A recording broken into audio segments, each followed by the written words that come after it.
ఎదగాల్సినటువంటి వారు, ఆ తల్లిదండ్రుల కలలు నెరవేర్చాల్సినటువంటి చిన్నారులు జైలు జీవితాన్ని అనుభవించాల్సినటువంటి పరిస్థితి, క్రిమినల్స్గా తయారవ్వాల్సినటువంటి పరిణామాలు ఎందుకు దారితీస్తున్నాయి? మైనర్లు కూడా ఇటీవల కాలంలో మనం చూస్తున్నాం కొన్ని సంఘటనలో. ముఖ్యంగా సహస్రాని విషయంలోనే చూస్తే 10వ తరగతి విద్యార్థి హత్య చేశాడు అంటే చాలామంది నమ్మలేకపోతున్నారు ఇప్పటికీ కూడా. కానీ ఇది వాస్తవం. పోలీసులు అనేక సాక్ష్యాధారాలతో సహా ప్రపంచం ముందుంచారు. సో ఇదొక్క సంఘటనే కాదు, ఇటీవల మనం చూసాం తమ ప్రేమకు అడ్డొస్తోందని చెప్పి తల్లిని అతి కిరాతకంగా చంపేశారు. వారు వయసు కూడా చాలా పెద్దదేమీ కాదు. ఇలా అనేక చోట్ల అనేక సంఘటనలు పెరుగుతూ పోతున్నటువంటి పరిస్థితి. దీనికి కారణం ఏంటి?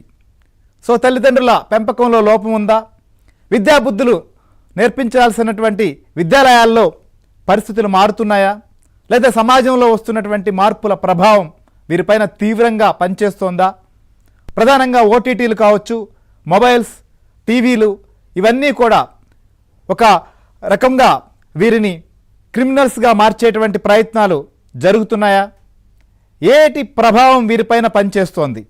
ముఖ్యంగా వీరు అనుకున్నది కావాలి, అనుకున్నది చెయ్యాలి అనేటువంటి ఒక మొండి వైఖరితో వెళ్ళి తమ జీవితాలను నాశనం చేసుకుంటున్నామని తెలిసి తెలియని వయసులోనే ఈ రకంగా ఎందుకు మారుతున్నారు?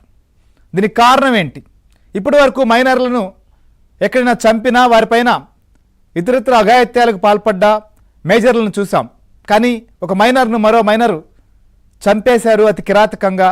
అది కూడా ఒక బ్యాట్ కోసం, ఒక క్రికెట్ బ్యాట్ కోసం ఏకంగా ప్రాణాలే తీశారు.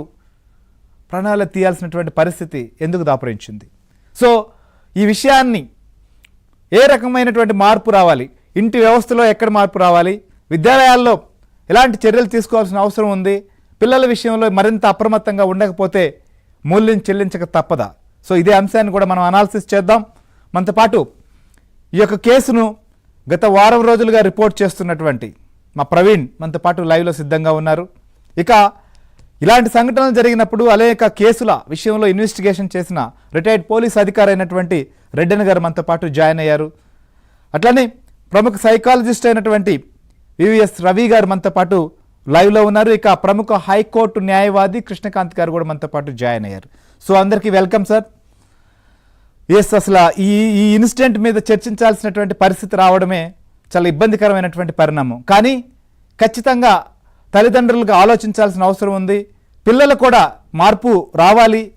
అది ఆ మార్పు తీసుకురాకపోతే చాలామంది చాలా ప్రభావాలకు లోనై చాలా ఇబ్బందికరమైనటువంటి పరిస్థితులు ఎదుర్కోవాల్సి రాబోతోంది. కాబట్టి మనం డిస్కస్ చేస్తున్నాం. ఇంకా సహస్రాని విషయానికే వస్తే పోలీసుల కొద్దిసేపటి క్రితమే వెల్లడించినటువంటి ప్రెస్ మీట్లో చాలా విస్తుపోయే విషయాలు కూడా చెప్పారు. వారి తల్లిదండ్రులు, ఆ అమ్మాయి తల్లిదండ్రులు అయితే చాలా ఆరోపణలు చేస్తూ వస్తున్నారు. ఇప్పటికీ కూడా ఇంకా పోలీస్ స్టేషన్ ఎదుటి కూర్చొని నిరసన తెలియజేస్తున్న పరిస్థితులు కూడా మనకు కనిపిస్తున్నాయి.